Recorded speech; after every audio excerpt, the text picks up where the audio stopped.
C'est avec le même plaisir, mesdames et messieurs, que nous vous retrouvons dans votre émission Comment entreprendre. Vous le savez très bien, le rendez-vous de l'entrepreneuriat. Et ce soir, nous sommes avec monsieur Marc Koumira. Il est directeur général du cabinet Port-Riche Consulting. Et avec lui, tout au long de cette émission, nous allons parler d'un thème très important, la vision de l'entrepreneur. Alors, restez des nôtres. Je le disais aux téléspectateurs que nous allons parler donc de la vision de l'entrepreneur, un thème assez important également. Alors, dites-nous aujourd'hui, hein, quand on parle d'entrepreneur ou quand on dit, ou bien on dit souvent que les entrepreneurs sont des gens de vision, qu'il faut viser loin pour pouvoir atteindre ses objectifs. Alors, qu'est-ce qu'on entend par la vision de l'entrepreneur?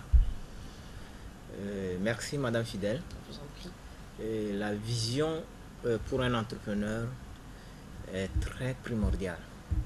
D'abord, quand on parle d'entrepreneur, c'est l'un des caractéristiques d'un entrepreneur.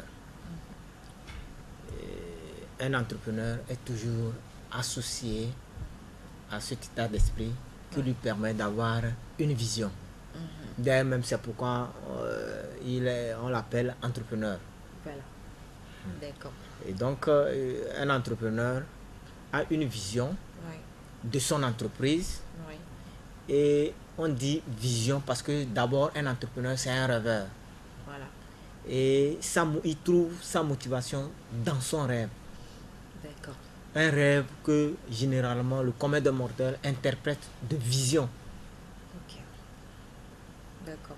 Donc on peut dire que c'est ce qu'il faut entendre quand on parle donc de vision de l'entrepreneur. Alors est-ce qu'on peut assimiler la vision aux objectifs ou c'est des termes un peu différents?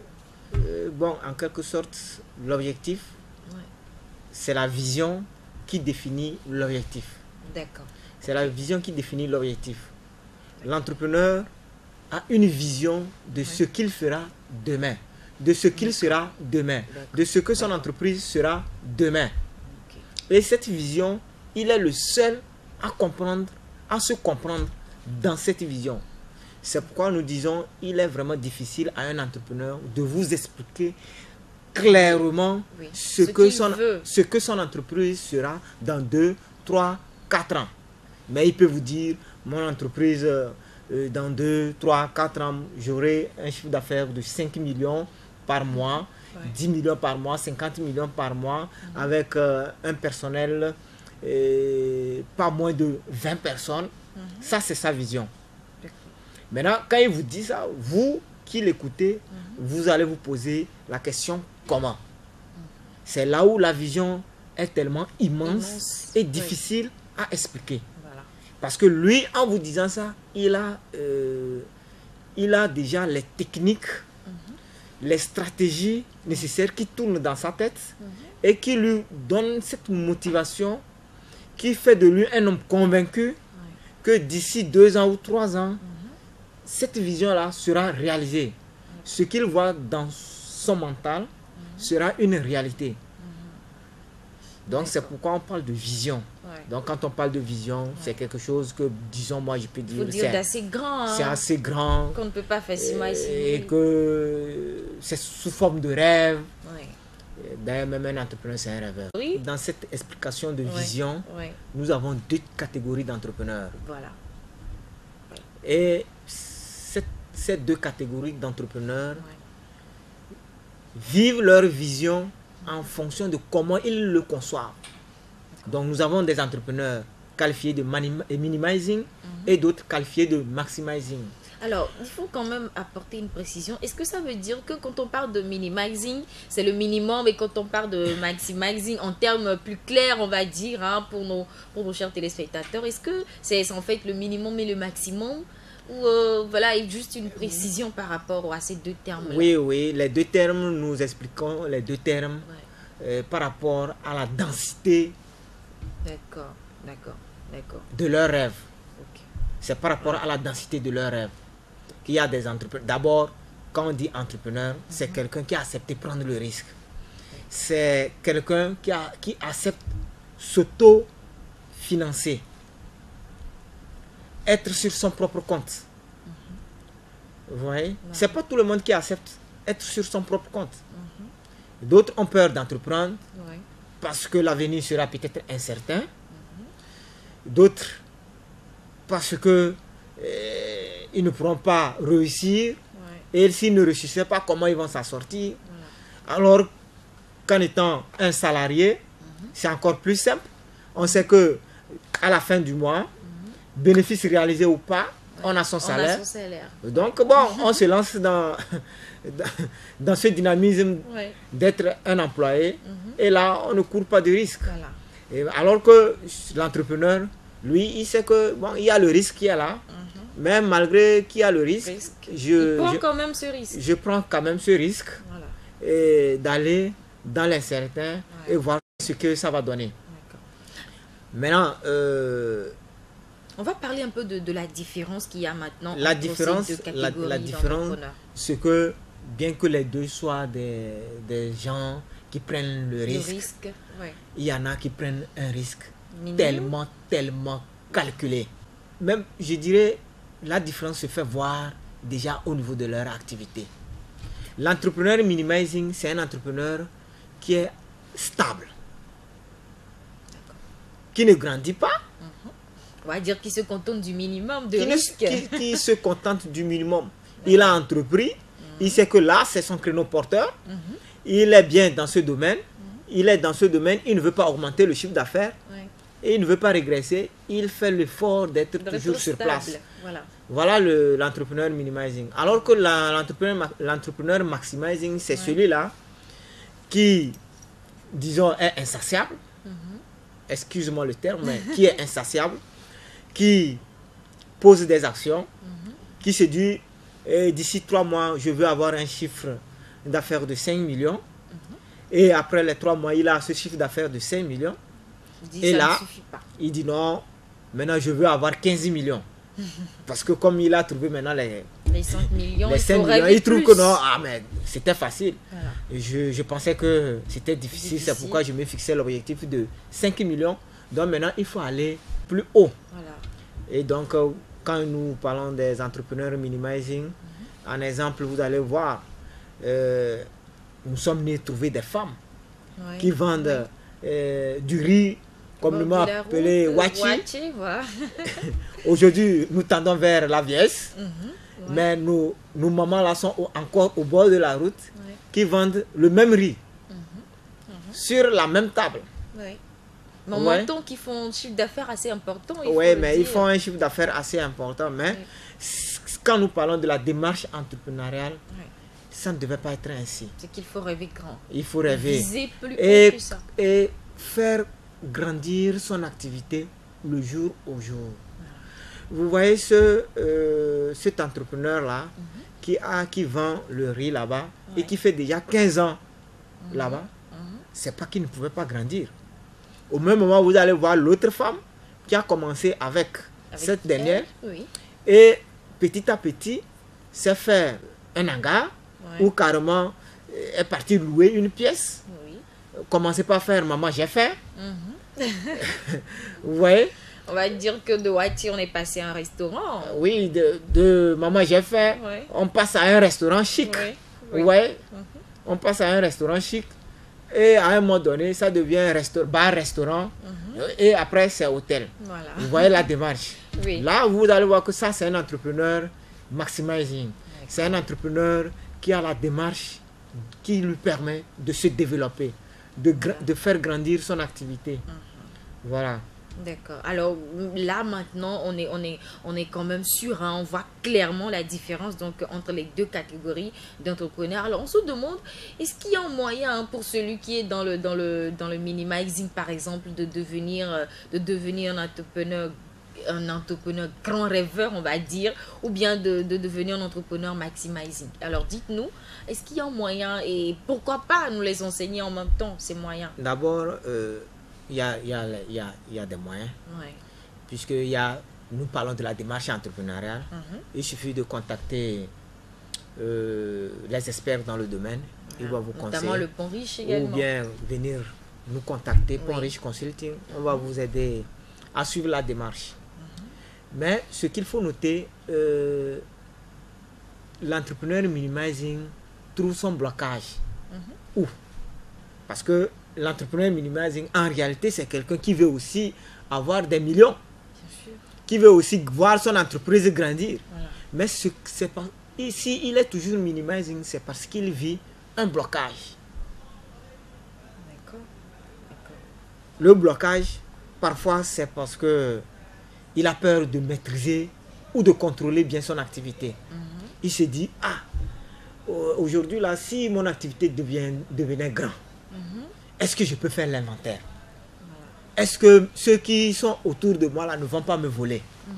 Est-ce que je peux arriver à payer toutes Est-ce ces que personnes? si tout de suite on dit oui, que non, que y a une institution là-bas qui accompagne les gens et on les octroie des prêts, est-ce que moi si je fais le prêt, est-ce que je peux payer? Ouais. Donc ce sont des blocages qui obligent l'entrepreneur à rester dans son le état, voilà. à rester dans cet état de petit et à pouvoir contrôler l'activité. Donc, il a peur de risquer, d'aller grand. Ouais. Mais en même temps, il faut quand même dire que c'est... Moi, je dis que c'est assez réfléchi, hein, puisque si on prend trop de risques, c'est également, on va dire d'une autre manière, que c'est trop de pertes aussi qu'on encourt. Bien Donc, sûr, en même temps, il faut être assez... voilà, prendre moins de risques aussi. C'est pourquoi j'ai voulu énumérer quelques difficultés ou quelques astuces qui les obligent à rester stable. Vous voyez, si aujourd'hui quand nous parlons d'inventaire, il suffit d'aller d'abord, vous voulez faire un projet, si vous-même vous ne maîtrisez pas les contours, il faut voir un conseiller, quelqu'un qui va vous aider à comprendre bien votre activité, à faire la part des choses, les charges et les produits. Et là, vous n'aurez plus peur du risque. Voilà. Parce que entreprendre, c'est maîtriser d'abord ses coûts. Un entrepreneur qui ne maîtrise pas ses coûts, forcément, c'est un entrepreneur qui va couler. Donc, il faut maîtriser ses coûts. Les coûts de revient, le prix d'achat, les charges liées, les déplacements, et les frais du consultant, tout ça là, c'est des trucs à maîtriser.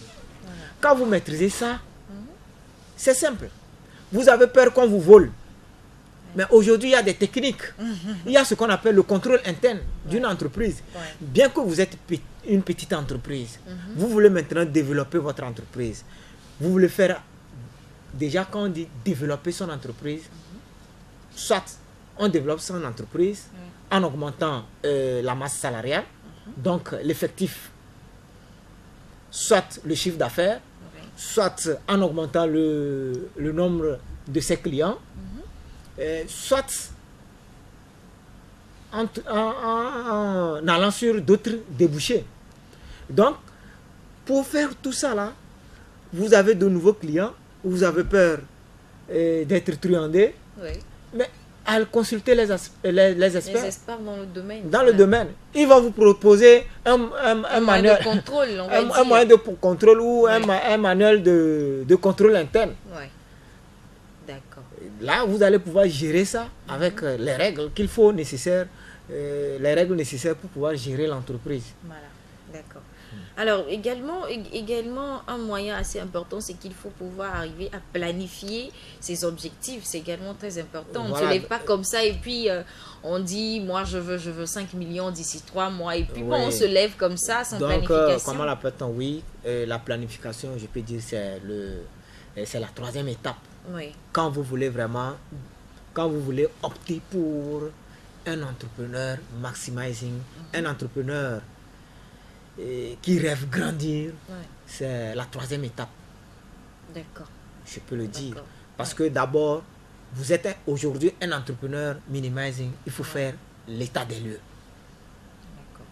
L'état des lieux consiste à faire quoi?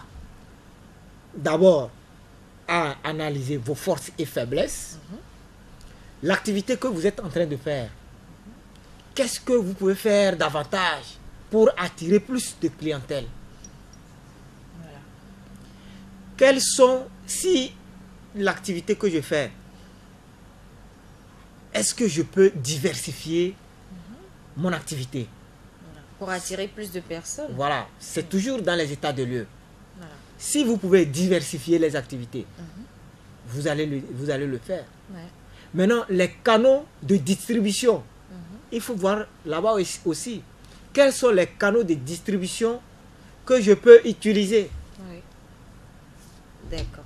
Donc, après ça, maintenant, quand vous faites État des lieux. cet état de lieu, vous passez à la seconde étape, qui est la fixation des objectifs.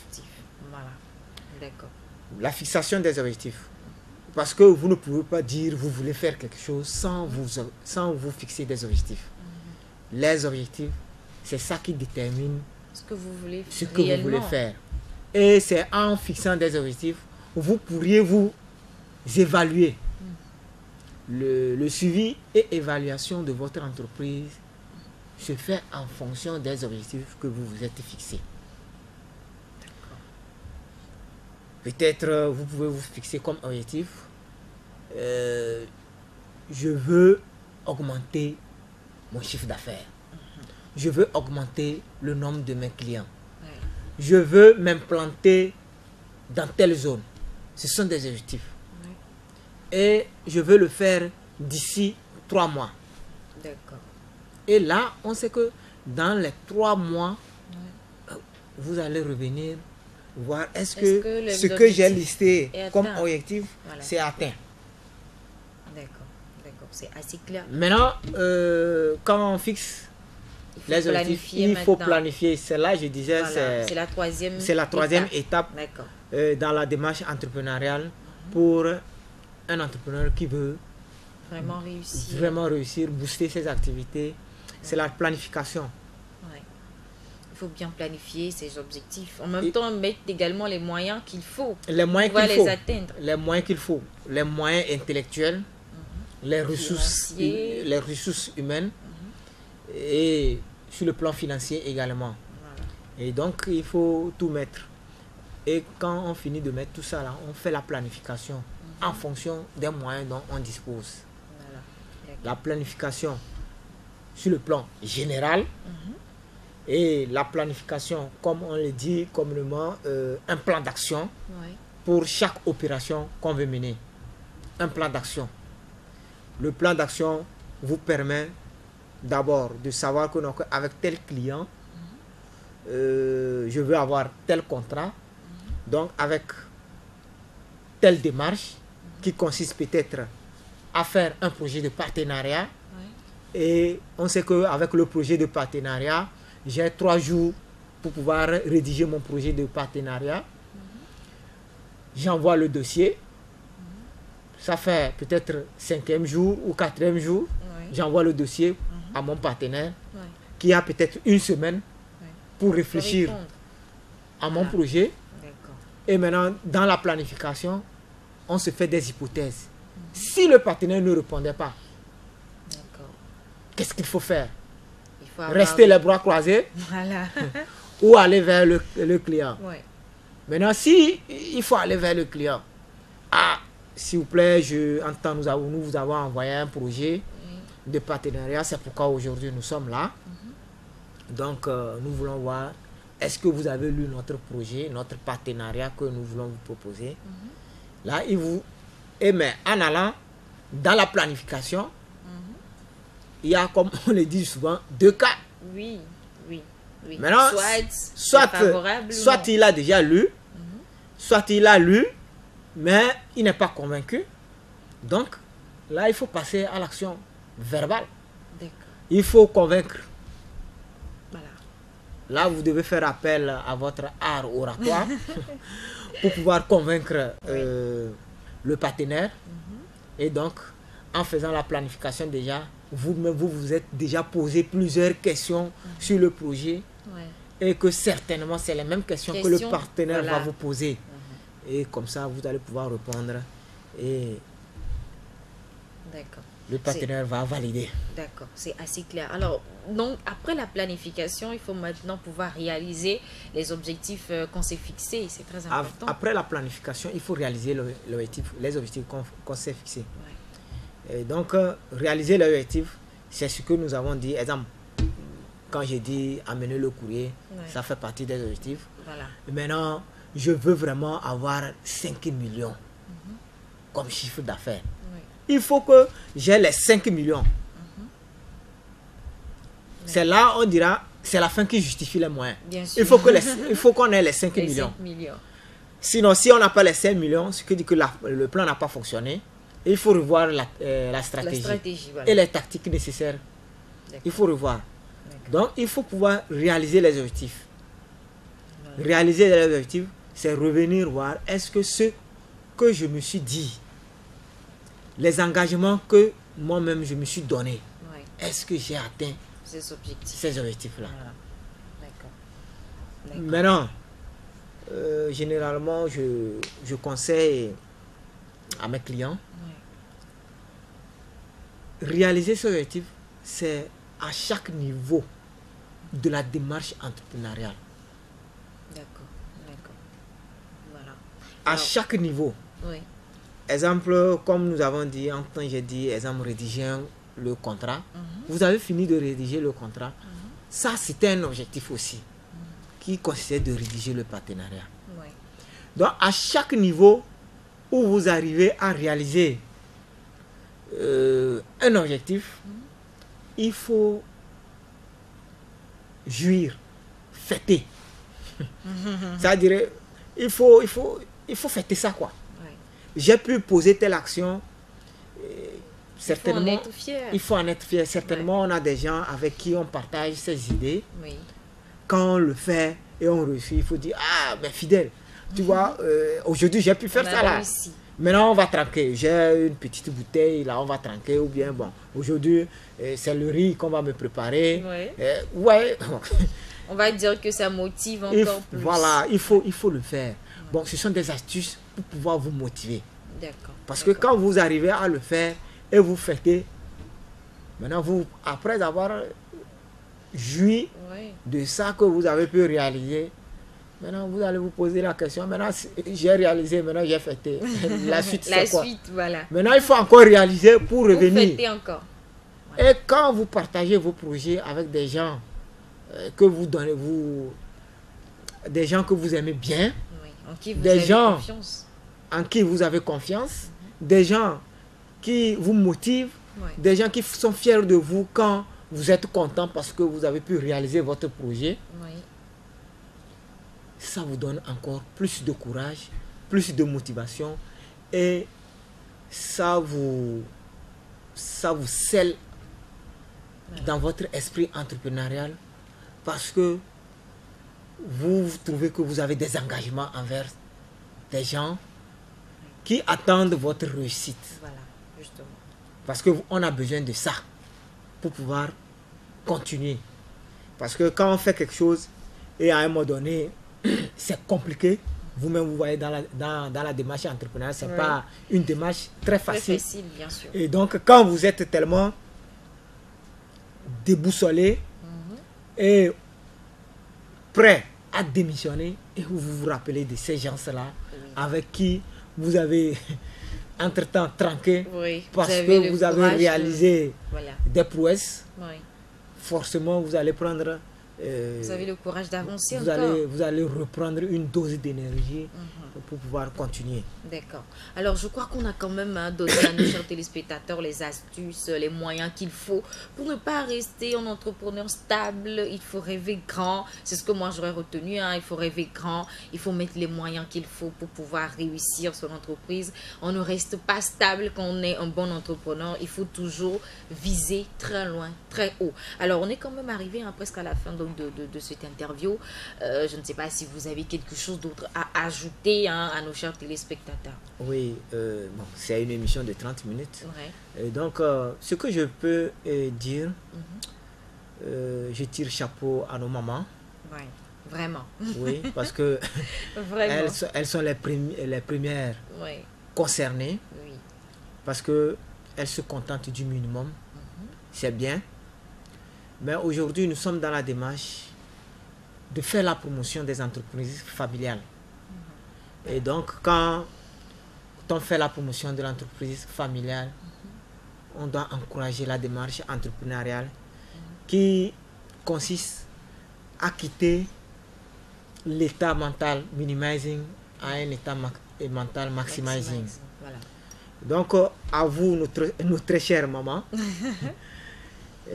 dans vos activités, pensez changer d'activité ou diversifier vos activités. Si aujourd'hui vous avez commencé sur une petite table en vendant, je ne sais pas, c'est du riz, ce sont des tomates, faites l'effort de diversifier. Et nous, quand nous parlons de diversifier, augmenter d'autres choses, d'autres activités qui rentrent dans votre activité. Pour attirer plus de personnes. Pour attirer plus de personnes. Voilà. Avec 2000 francs seulement, Oui. vous pouvez diversifier.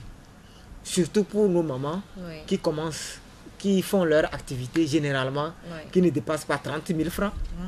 C'est pourquoi FNFI même Voilà. met la barre à 30 000 francs. Oui. Parce que quand vous allez prendre leur activité, ce sont des activités qui ne dépassent pas 30 000 francs. Une femme qui vend du com au bord de la route, elle n'a pas besoin de plus que 30 000 francs pour faire son commerce.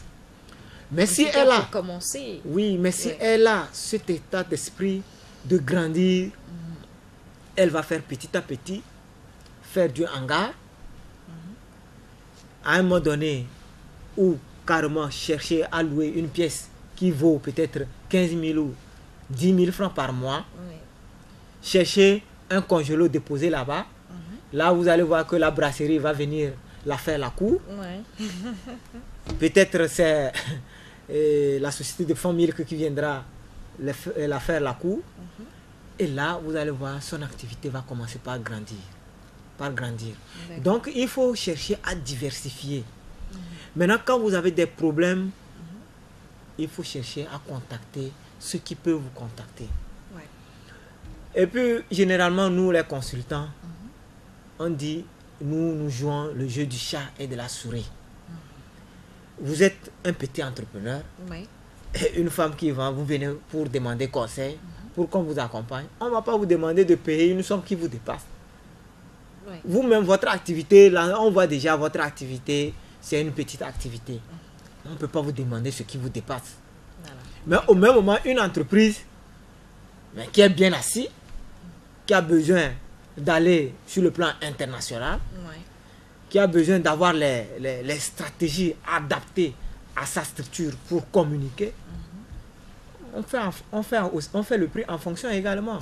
En même temps, il faut dire que ce n'est pas les mêmes conseils ou ce n'est pas les mêmes stratégies. Ce n'est pas les mêmes stratégies. Et puis, même si vous devez vous dépenser pour la femme là, pour qu'elle réussisse, vous le ferez.